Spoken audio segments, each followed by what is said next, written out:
I am so glad you convinced me that the family car should be the Defender 110. It is so beautiful inside, it's so comfortable, and it just feels indestructible. Yes, it really is. I've been waiting a long time for the new model to come out. The Defender 110, I'm telling you, it's my favorite car of all times. It's my third one. You know, I have stories of going off road. The guy managed the group. He was like, "What are you doing in this beautiful car?" I'm like, "I'm going off road." He's like, "Are you sure? Because you can use one of ours." And then they look like Mad Max cars. I'm like, "No, no, no, no, we're going to do this." And he was shocked. Wow. Well, it's great because the Defender has been reimagined for 21st century adventure, and its unparalleled off road ability, as well as its robust interior, are invaluable whether you're headed towards uncharted territory or just a weekend of exploration. The Defender 110 tackles challenging surroundings with absolute confidence. The SUV conveys strength outside and in, featuring peerless technology like an intuitive driver display and an award-winning infotainment system. That's my favorite part, to keep you connected no matter where the journey takes you. Adventure is unique to everyone, and so is the Defender. Choose from the two-door Defender 90, the four-door Defender 110, or the larger Defender 130 with the ability to seat up to 8 passengers. You'll find uncompromising performance in all three. So pack up and go even further with the Defender 110. Learn more at LandRoverUSA.com/Defender. These days, we're all investors, trying to be smart with our money despite our worst impulses. But at iShares, we believe that deep down inside of every investor is a better investor. One that's just waiting to be let out. Explore iShares ETFs and insights and let your best investor out. Visit iShares.com for more information.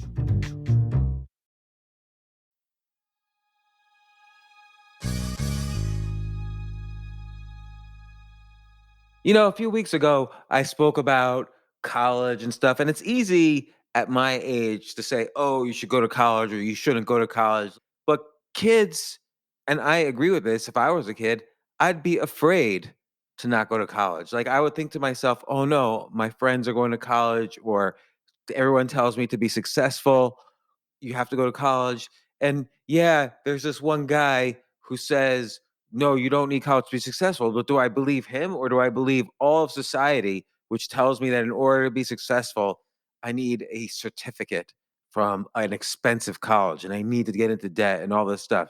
So, Robyn and I, in this conversation you're about to listen to, we talk about college a little bit, but I really get it. To be an adult means to be afraid all the time. Like, I was afraid, for instance, when I left my good, safe job at HBO, a great company that I loved, to start a business. I was afraid when I left graduate school that I had wasted all these years and what was I going to do? I was afraid the first time I went broke, and the second and the third time, to tell anyone because I was so ashamed. I was afraid when I got divorced to tell people. Like, I felt like a failure. I remember I got divorced and I told Judy Bloom on the podcast. Judy Bloom is, for those of you who don't know, she's the greatest young adult writer ever, at least for me in my childhood. I grew up on her books. And I told her, this was my second divorce. And I told her, and I said I was ashamed. I felt like rotten goods. She told me she had gotten divorced twice and then got remarried. And that third time's a charm. So I'm hoping she's correct. And I'm hoping she's still married, of course. To be an adult, to grow and to survive and to strengthen yourself, it requires some fear. But sometimes I'm so afraid that it limits me and I want to just hide under the covers. So Robyn and I talk about these issues and other issues, and we had a good conversation. And let us know if you enjoy it, and feel free to share it with your friends. Thank you. This isn't your average business podcast, and he's not your average host. This is the James Altucher Show.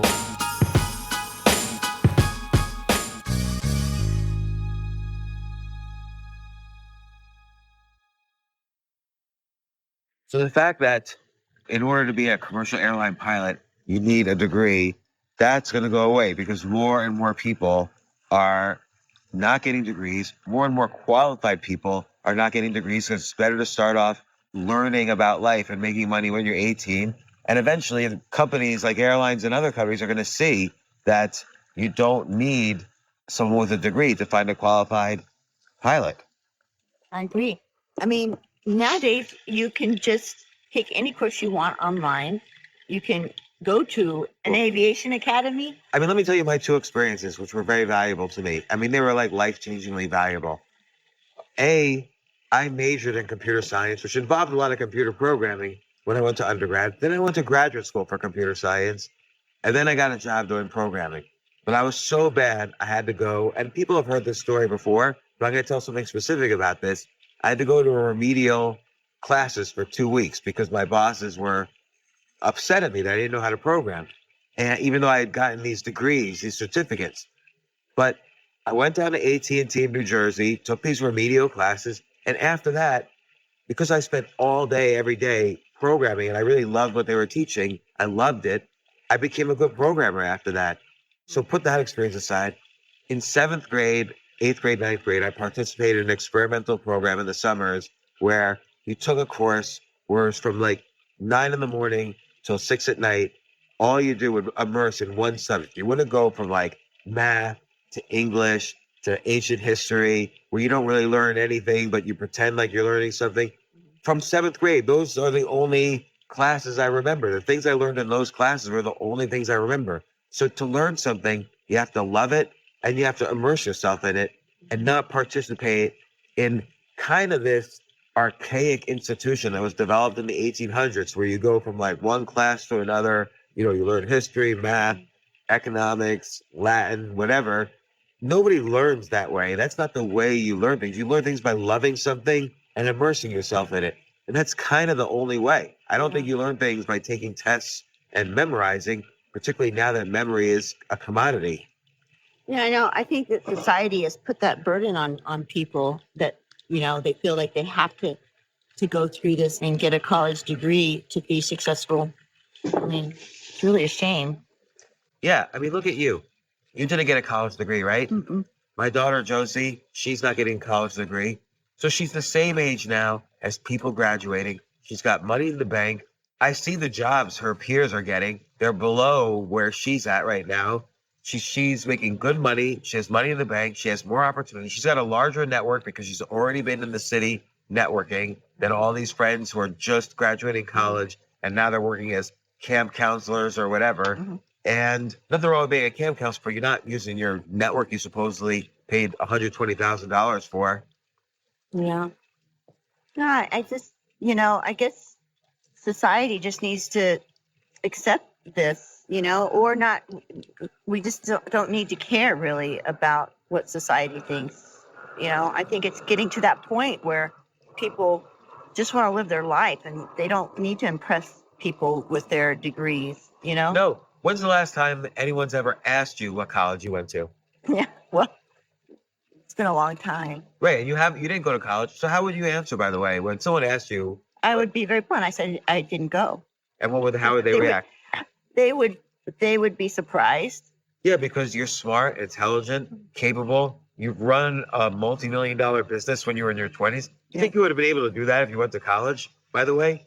Because you started young. Well, I mean, I don't know, but I guess I just like how old didn't were want you? to go that route. So You started the biggest spa/salon in Austin, Texas in the 90s. How old were you when you just started it? well, I mean, that was a process because I worked for myself, but I don't know. Maybe I was like 28 or something. 28. 28, 29. So when I something was like that. 28, I was 27. only, 4 or 5 years getting out of graduate school. I worked for myself for a long time and had my own business, you know, renting and share and stuff. But Yeah, so you learned business savvy yeah, early on. Like, what were you doing from 18 to 22? working Yeah, working and learning Yeah. a skill set. my skill. Yeah. Like, again, with programming, I didn't learn how to computer program until I was in the real world, solving real world problems that people were willing to pay me for. When Right. people are willing to pay you for something, you learn because it's like money is at stake. Your livelihood is at stake. Right. Livelihood refers to making money, but it also refers to how you're going to live. No one's going to pay you money to live Right. for being able to recount like your European history. And by the Right. way, I know this, and I Mm. always talk about this, but I know a lot of people who studied majored in European history, Uh-huh. still can't tell me the year Charlemagne, the emperor, one of the most important, kings in Europe ever. Nobody can tell me when he was born. Yeah. And so nobody learns anything because they forget. Because facts you forget. We're not made to memorize facts, Right. that don't contribute to our livelihood, our ability to live. Right. No, I feel like I've learned history more just by living, living in different cultures and countries and traveling. I mean, that's the best way to learn about history and about, different places and different times. Like you lived in Ghana, China, Kuwait. You lived 3 years in Ghana, 6 years in China, 3 years in Kuwait. Mhm. And I can guarantee, and I don't know anybody else who's actually, some people I know have traveled more than you, but nobody I know has lived abroad in these. Yeah, which is different. Yeah, believe it's me. very Yeah. different. And you know more about like Ghana and African history and the relationship between China and Africa and the US right now. You lived in cities in China I've never even heard of that have like 20 million people. And you know more about what's going on in the inner workings of China than anyone else I know. Yeah. You can't take college course on these. And you know why? Because colleges also are institutions of false information. Yeah, It's like that's- these professors who themselves learned in college They've never are now tried- teaching what they read in books Right. written 20 years ago, and they read the newspaper written by a bunch of idiots. And so, by the way, is that the same plane still? There's this plane flying over us. No, I don't think so. What's that app you have? Flight Tracker? It's like Yeah, the Shazam of Flight flights. radar. Yeah, it's fun. I can see all the You see like what that plane is. right. There should be more Shazams. I want Shazams in my glasses. Like, so if I see a bird, like there's a bird flying over there, the Shazam of birds would tell me what bird that is. I know. That Or would if be I see pretty a cool. house, or I could tell when was the last sale of that house and who lives in that, because that's all public information. If I Right. see a car, like I don't know cars, they could tell me what that car is, and then I can just have Maybe the that's license what Google's plate. going to do. Yeah, eventually all that's going to happen. Right. You see something and it'll tell you what it is. And then information really is a commodity. And then what good is your college education? Like if all information Right. is- Everything is online that you need to know. I mean, you just research anything you want. You don't have to go to the library anymore. You don't have to go to college anymore. I mean, you really don't. Well, and I would argue you haven't had to go to college for 20 years, but you make That's the point. true. You make the point because we have 5 kids, some in college, some not in college. Very Yeah. grateful to Josie for not finishing the full degree, having the courage after 2 years to Mhm. stop and realizing it wasn't for her and that she would advance further in her career Mhm. without college. But some kids go all the way because they think that will advance their career more that way. Or depending on what career they want to be in, Like she wanted to be in acting, so that's better for her to be in the real world and going to an acting school of some sort. Yeah, and like if you're gonna be a writer, I see the type of work produced by people who not only got an undergraduate in writing, but got what's called a Master of Fine Arts in writing. And those novels are all exactly the same. Yeah. The novel's about a professor who has an affair with one of their students and then is miserable in life. And the novel is about that. Like it's the exact same novel. It's like you could rubber stamp that novel after getting an MFA in Right. writing. And the actors, they're the ones who go on to become like camp counselors or whatever while they have no idea how to get acting opportunities. Whereas Yeah. Josie's been participating in like indie films Mhm. and modeling opportunities and painting and drawing her art. And now she's starting to get a real network of people who are in the real world Mhm. surviving. Because surviving is an education. Like it's hard to survive.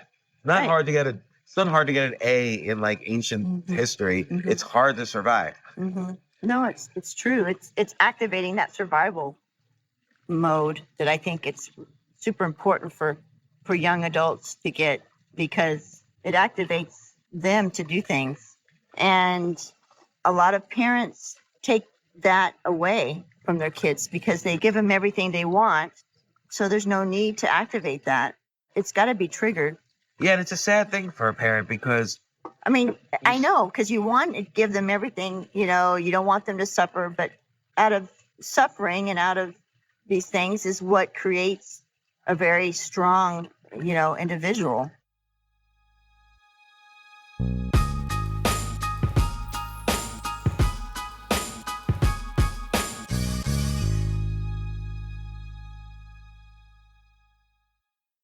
Oh my gosh, I love these clothes. Mizzen and Main. That's Mizzen and Main. It really is the most comfortable work clothes. Travel clothes. I had to travel this whole week. I'm traveling for a week and a half, and I just took Mizzen and Main clothes with me.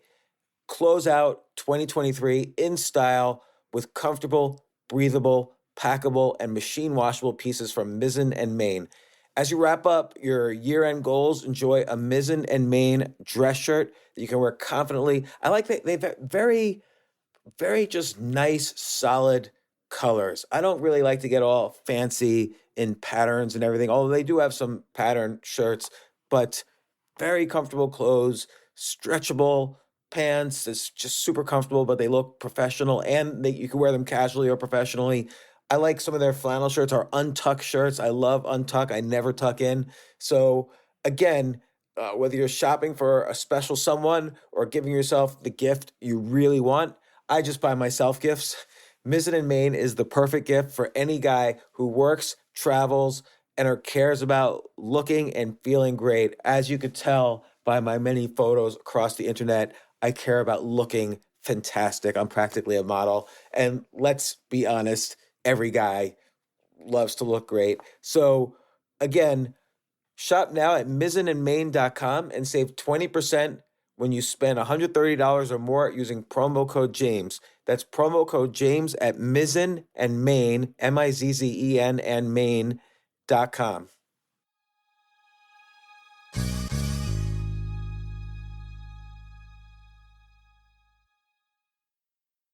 You know what I love about fantasy sports is that even though I'm not going to be a great basketball player or a baseball player or a football player or whatever, I feel like I get to participate and make decisions and use my knowledge of these different leagues to or these different sports to compete. So it's like I can pick my team or I can pick my favorite players and I could use my knowledge to make predictions and maybe even make money. So with the basketball season here, you can now pick combo projections across football and basketball from the Specials League on Prize Picks.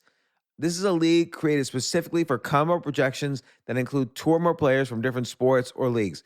Want to play alongside some of Prize Picks' favorite players like rapper Meek Mill and comedian Andrew Schultz, who's also been a guest on this podcast, and I've been a guest on his? You can now find community plays under the promos tab of the app to view entries for some of the biggest names in the Prize Picks community each week. Look, Prize Picks even offers a reboot policy so that your entries stay in play even if one of your players gets injured. For football and basketball games, if you have a player who exits the game in the first half and does not return in the second, that player is rebooted. Prize Picks is the only daily fantasy sports platform with an injury insurance policy. What? So I love playing it. I love anywhere where I can use analytical ability with my interests to demonstrate some skill and maybe make some money. And I like the game-like aspect. I do wish they had chess as a category on prizepicks.com, but I'll settle for what they've got. Maybe I should make my own fantasy chess league. But in any case, I love Prize Picks. Go to prizepicks.com/James. Use code James for a first deposit match up to $100. That's the easiest $100 you're ever going to make. So that's prizepicks.com/James and use code James.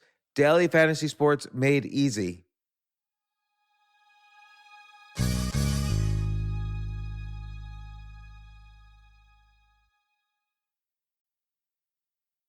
And let me ask, like, I kind of think that's a cliche to say suffering makes the man or makes the woman, but Well, the reality, and I hate to see, I know the fear that I felt throughout my life. Nobody paid for anything for me. Like, I paid for my college. I didn't have any help when I had to move cities for jobs. And then when I was first married and had kids and then went broke, I was really scared. Like, Yeah. really, like, scared to death. Like, I would have killed myself. I was so scared. And I hate to think of my kids as feeling fear. So it's hard. That's the kind of dynamic, is that when you're a parent who can help, but you see your Yeah. kids a little bit scared, but you know what? Fear is fine. And that's, a lot of times we project onto our kids what we're feeling or what we felt. And you got to not do that, because that right there is damaging, I think. So do not put your problems onto them. And how do you not do that? Well, you look at them as an individual. You don't tell them you're scared or are you afraid, I never do that because I don't want to give them any ideas, Yeah. And so when I do open that door, it makes them think, oh, am I scared? Oh, maybe I am. That's a really great point. So I never do that. And I always, I do more guiding. And of course, I also give opinions and things that I feel like they should do. I'm trying to steer away from that as they are older, but they still need a bit of guidance, and they'll come to you and me and ask, what do you think about this? And they may not listen, but they're also, taking it all in. Believe me, they take it all in. So a little fear is a good thing. It's just not good when you have too much of it. All these emotions that we should have. And it's very important to allow them to have these emotions, but to keep it in check and to keep it balanced. There's a reason for fear. It makes you perform better. It brings a lot of different chemicals into your brain. How do you think you avoid too much fear? How do you think you avoid the addiction to fear? Well, I feel the like obsession of it. The obsession of it? I'll give you an example. Like, this is like 15 years ago. I got a letter from the IRS that I owed money. And I remember I had to immediately get in a car. I had already had to schedule this, literally a meditation retreat for myself. But I got this letter, but then I had to get in the car. And I'm in the car. I even pull over to the side of the road and called the IRS number. Yeah. And they're like, well, you owe XYZ money. And I didn't know what it meant. I was inexperienced with all this stuff. I didn't have time to call the accountant. I just went into this meditation retreat. And the entire time I'm meditating, if only the, and I kept thinking, if only the other, this is in the middle of meditation, if only the other people knew that they had this criminal here. I thought I was going to go to jail because I owed like a year of taxes or whatever. And if only they knew what a criminal I was, and I was scared. I was terrified. And like, how do you avoid this? And here I was college educated. I had done well. I had made money. How do you avoid? Okay, for instance, in that situation, you're afraid. Well, okay, it's okay to be afraid, but being afraid of something like that makes you not want to do that again, right? So sometimes that will remind you, I don't like that fear, so I'm not going to let that happen again. So fear is really a good thing. It monitors you. That's really good. So fear helps you to avoid the same situation again. And I was particularly worried about having too much fear because then it incapacitates you. But I think one thing I realized, because I've been afraid like that many times, is that none of the things I ever was truly afraid of ever happened. Yep. Unless I let them happen. Twice, actually. I was so afraid that I was going to go broke that I ended up selling a house, for instance, before going broke, because I was so afraid I was going to go broke. I was going to lose the house. In both cases, I would have rebounded fine, I think, if I had not sold the house. Yeah. So sometimes too much fear, you can actually create the situation you're afraid of. So it really becomes important to have control over your emotions and remind yourself, it's like what they say about economists. Like, economists have predicted 11 out of the past 9 recessions, meaning they're over predicting fear. Right. And they're over predicting bad things. It's good to be aware of the worst case scenario. Yeah. And it's good to understand that you could survive it, but not obsess on it, or else you could create it. And that's a weird law of attraction thing, which I don't believe in, but it's true. You can aim yourself towards a destination. If you're driving towards a destination, you're going to get there. Sure. Whether it's good or bad. There's even a scripture in the Bible that talks about something like this. It's like, don't let your fear come upon you, or something like, I can't remember what the scripture was, but it's true. It's something that you can create the mayhem yourself if you continue to dwell on it. Absolutely. And look at the actions that you take with it. So you really have to keep it in check. If you're doing irrational behavior because of your fear, you really need to step back and think. I mean, look at situations where, like, take Bernie Madoff as an example. No one really knows how Bernie Madoff did the most egregious financial scandal in history. It's like a $60 billion scandal. But my gut is that everybody thought he was like the wonder child. He started this hedge fund. Everyone thought, oh, I'm going to put money with Bernie Madoff. He's the smartest guy on the planet. And then he had a bad month or two. And he was so afraid to tell people. He thought how he performed was related to his intelligence and that people would no longer think he was smart.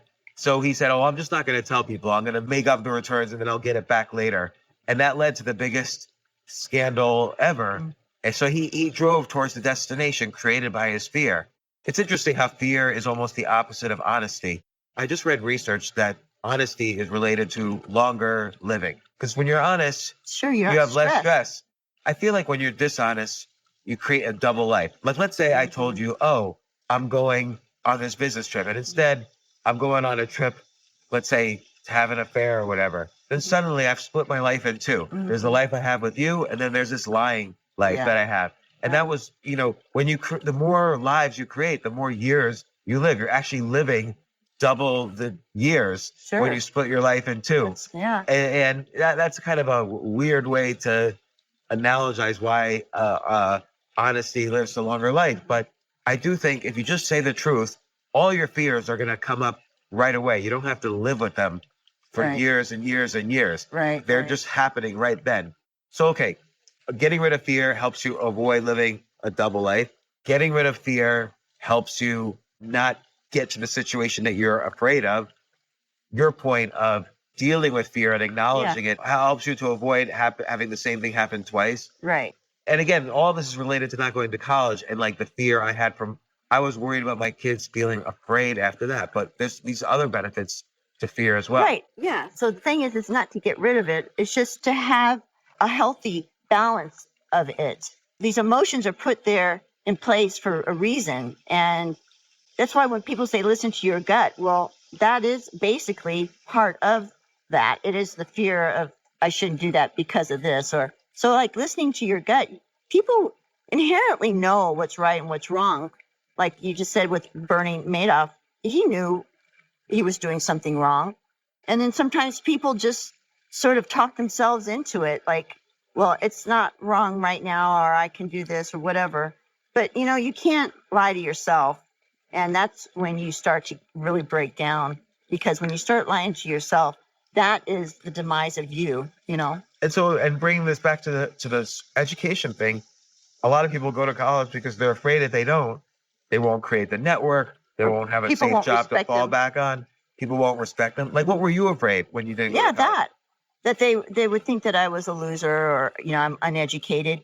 And, just to be clear, college does not make you more intelligent.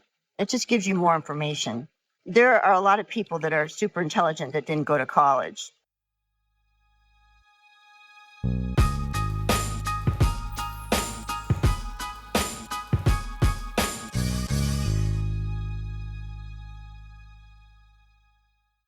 This is such a valuable service for all business owners, big businesses, small businesses, doesn't matter. I wish I had this in the many different businesses that I've started. Sometimes it seems like your business is humming, but then suddenly you don't understand it. You're starting to fall behind. You're not understanding where your costs are, where your revenues are, where your payments are. Teams are buried in all sorts of like BS work, and you can't seem to close the books. So you need like one dashboard, one source of truth. I'm jealous of this business, NetSuite from Oracle, of course, NetSuite by Oracle. I wish I'd come up with this idea. It's a brilliant concept to have all your business intelligence on one dashboard. This is why you need to know these three numbers: 37,000, 25, and 1. So 37,000, that's the number of businesses which have upgraded to NetSuite by Oracle. NetSuite is the #1 cloud financial system, streamlining accounting, financial management, inventory, HR, and more. 25. NetSuite turns 25 this year. That's 25 years of helping businesses do more with less, close their books in days, not weeks, and drive down costs. 1, because your business is one of a kind. So you get a customized solution for all of your key performance indicators, your KPIs, in one efficient system with one source of truth. Manage risk, Get reliable forecasts and improve margins. Everything you need to grow all in one place. So right now, download NetSuite's popular KPI checklist designed to give you consistently excellent performance absolutely free at netsuite.com/James. That's netsuite.com/James to get your own KPI checklist. netsuite.com/James.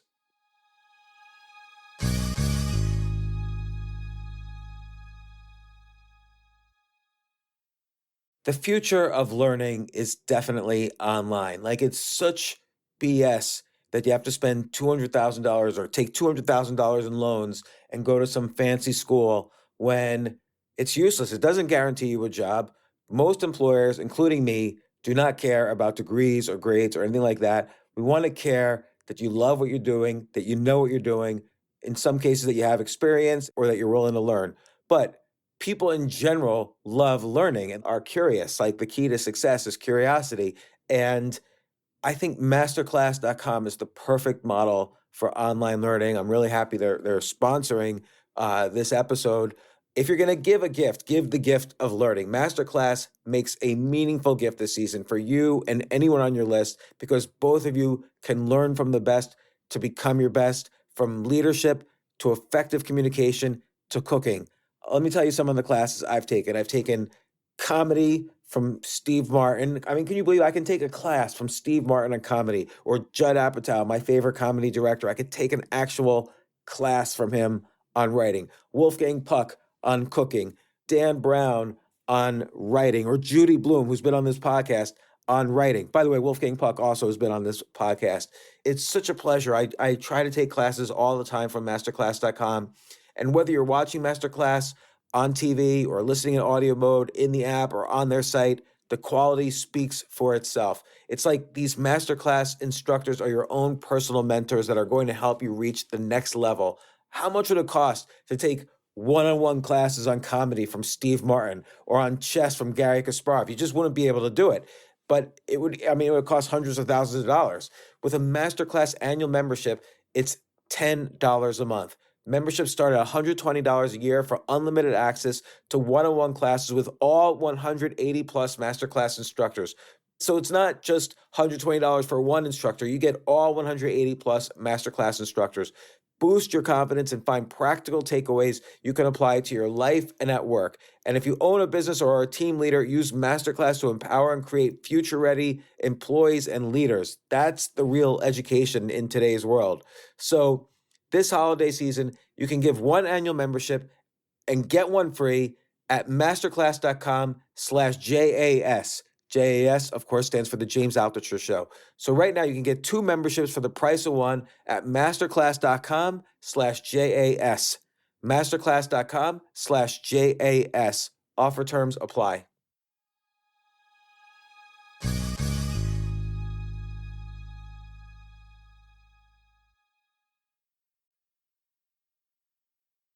I tweeted the other day that I had given a lecture at a law firm. By the way, I didn't show up at the law firm and suddenly give a lecture to everybody. They asked me to come and give a lecture about SEC law and other types of law relating to hedge funds because I was an expert on it. And then afterwards, I'm talking to someone and giving some advice. Like, I had done consulting for the same law firm. And afterwards, somebody was sarcastically saying to me, "Oh, I should just give you the law degree that I worked 3 hard years for." And I was like, "No, thanks. I don't really want your law degree. Like, what good would it do me?" So I tweeted about this, and then suddenly it becomes political, like everything does. Like, everyone's saying, "Oh, that's the same attitude about COVID and Fauci and blah, blah, blah." And like, you have to start trusting the real science and the experts. And if you look back at it, here are some examples of people who did not trust the experts. Like the Wright brothers. People don't know the whole story. The Wright brothers were up against a guy named Samuel Langley. Samuel Langley, he was an aeronautical engineer. There was such a thing back then. He studied the dynamics of flight, and the government had given him $2 million in 1900. $2 million. That's like $60 million right now. And they said, "Samuel Langley, you're going to make the first airplane." So that was his job. Meanwhile, the Wright brothers, they ran a bicycle store in Dayton, Ohio. Like, their only job was selling bicycles. And occasionally if someone came in with like a broken wheel or handlebars, they would fix it. That was what they were experts in. And they ended up creating the first flying plane. And how did they do it? Well, it's very interesting. They saw that when a kid, do you remember learning how to ride a bike? Yeah. Who taught you how to ride a bike? Me. Your dad didn't teach you or something? So I taught my kids how to ride a bicycle. And one thing you know when you're riding a bicycle is that when you put your foot on the pedal for that first time, you're going to wobble. And it's scary because you think that wobbling means you're going to fall. So Samuel Langley, he was trying to make a plane that had no turbulence. And the Wright brothers realized that's impossible because you can't predict every air movement. And so you're going to wobble. They saw this, that with little kids riding a bicycle, you're going to wobble, and that's how you make a bicycle and learn how to ride. So they made a plane that was cool with wobbling, and that's how they made an airplane. And, That's great. you know, the same thing with almost every invention in history.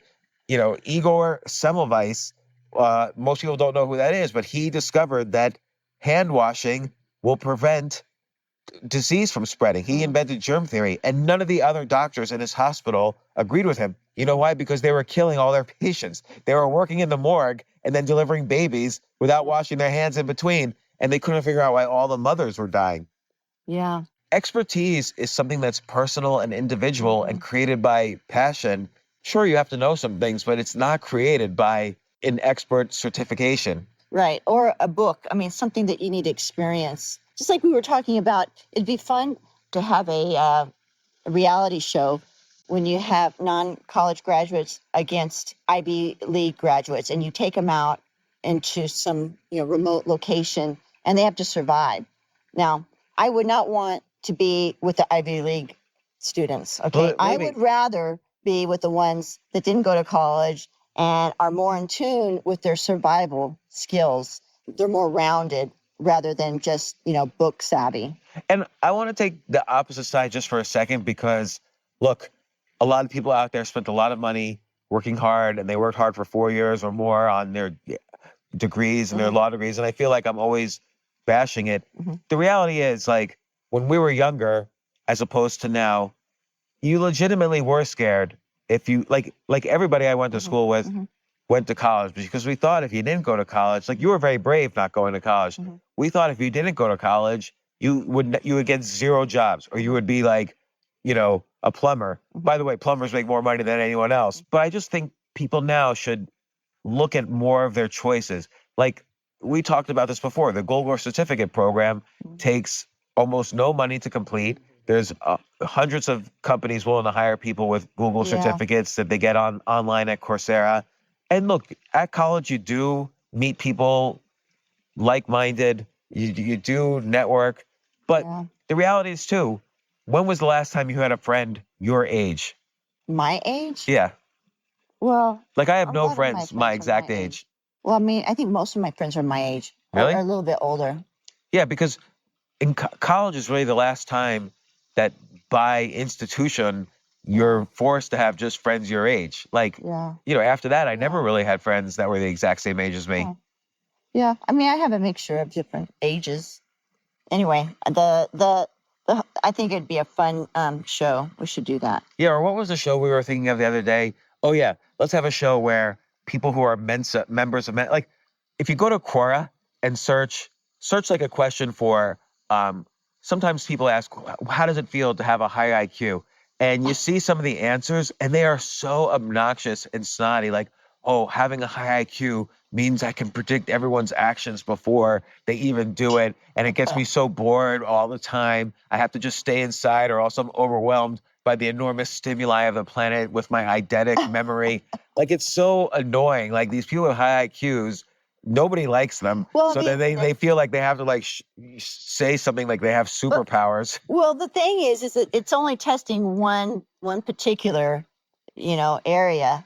It's not, that's one particular area that they're good at, but they're not looking at other areas of a person. Their emotional IQ, EQ, or their physical, or I mean, there's lots of different intelligences. So Yeah. Well, they're just measuring one. I mean, I think IQ probably does measure some kind of like mathematical skill and It reading was really comprehension based, I skill. thought, was for like military in World War One. I don't know. Maybe. I don't know. I have to think about that. I heard something. But we had that podcast with Howard Gardner, who teaches at Harvard. So we're using Harvard now to back his credentials. But he talks about emotional quotient and your physical and spatial, your kinetic quotient, your spatial quotient, your artistic quotient. Like I know people who are creative who you might not consider normal intelligence, but they're immensely creative. And that's such a pleasure to see people like that in action. Yeah. And Again, we talk about college, and I am not against college because obviously because I've got kids in college or that have graduated, and I think it's great. I feel like it's their journey through life, and whatever makes them feel good about themselves, I think it's healthy to support that individual. So I'm not going to say that college is bad for everybody. There are some colleges that are better than others. I would not spend 70 grand a year or 80 grand a year on a lower level university. Now, if you go to the top, universities, yeah, I think that's a better deal because it's the same price, but you're around these intelligent professors, you're learning a lot.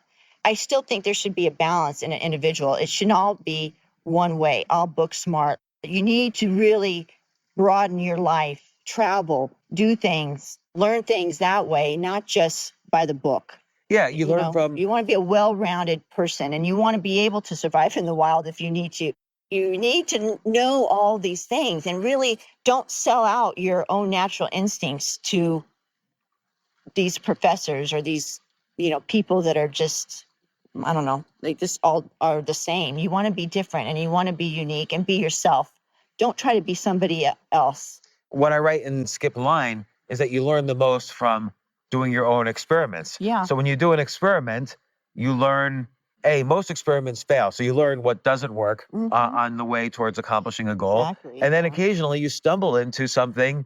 First off, you learn more and more knowledge with each experiment. And then you start fine tuning the experiments and you could stumble into great success. Again, the Wright brothers are a great example where they had to try many different types of planes and experiment and not rely on any false education. Yeah. And eventually they stumbled upon an airplane. Or even if you're like trying to learn how to play golf, like, okay, you'll get some coaching, you'll immerse yourself, as we discussed in the beginning of this, you'll immerse yourself in something with a teacher who can add to what you love, and then you experiment what works for you. Oh, this type of iron might work for this type of shot, and so on. You try different things, and you make your own footprint on whatever it is. That's a great idea. But the other thing, though, to your point, and this is where I might disagree with you, is I do feel now college has become more than institutions of learning, that professors have become activists. So they don't just teach, they try to get their students to be active down a line of thinking that might not be,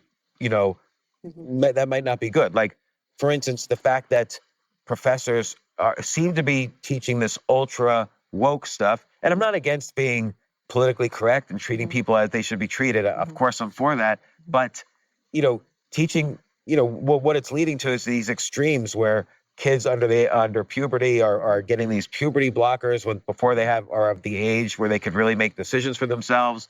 And you have all these discussions about, who should be allowed to compete in women's sports, even if somebody's got like male hormones but identifies as a woman. Yeah. And again, shouldn't be a discussion about the arguments of woke. I'm very much in favor of people should use whatever pronouns they want to use, and they should treat, they should identify however they want.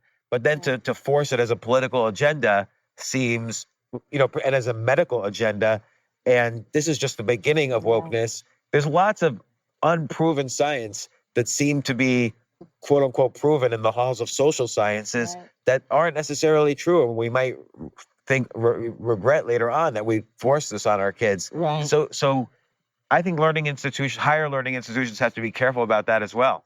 Sure. And I mean, again, it goes down to balance too. I mean, going into a good university, I think is great, but also living that contrast life is maybe, going and hiking down, going to the Smoky Mountains or the Appalachian Trail, going off the grid for a while. I mean, living a contrast life, I think, is so healthy because you make yourself more well-rounded, and it's good to have all this information, but have a balance of it, Absolutely. And look, that almost is like the topic of another podcast, like how to be well-rounded. Like I've never lived all over the world like you have, but I majored in computer science in college. So I became immersed in it and obsessed with it. And that's what I did in college and graduate school. But then afterwards, I was in the television business. I was an entrepreneur. I was a writer, and I became obsessed with that. And I didn't take a single writing course in college, but I've written 25 books But since college. your survival mode kicked in. I know, but then Which even is healthy, and that's what made you do all these things and become successful. I've been a stand-up comedian. I certainly didn't study that in college. Right. I've been a podcaster and interviewer. I could not interview a dead rat when I was in college. Like I didn't have any social skills. I've been a hedge fund manager. I didn't take a single finance class in college. I've been chess player. I didn't do that in college at all. So you could find I've had many careers that have had nothing to do with the work or the discipline I supposedly had in college. Right. So perhaps part 2 of this will be how to be well-rounded and what the benefits are of having kind of an offbeat life. Right. But anyway, thanks everyone so much for listening to this special episode. We're going to do more of these. Plus, Robyn, I want to do Instagram Lives based on what's going on in this economy, because we were doing those Instagram Lives in COVID when I felt there was a lot of misinformation on a daily basis in the beginning of COVID, and there was. And now there's a lot of misinformation about what's happening in this economy, and I think we should start doing Instagram Lives to kind of help people through the day-to-day sort of turbulence of this economy. Because again, wobbling is good, and trying to live like a fixed, safe life is not going to be possible right now. Right. No, So- I think that'd be great. Well, thanks everyone Thank you. for listening to this.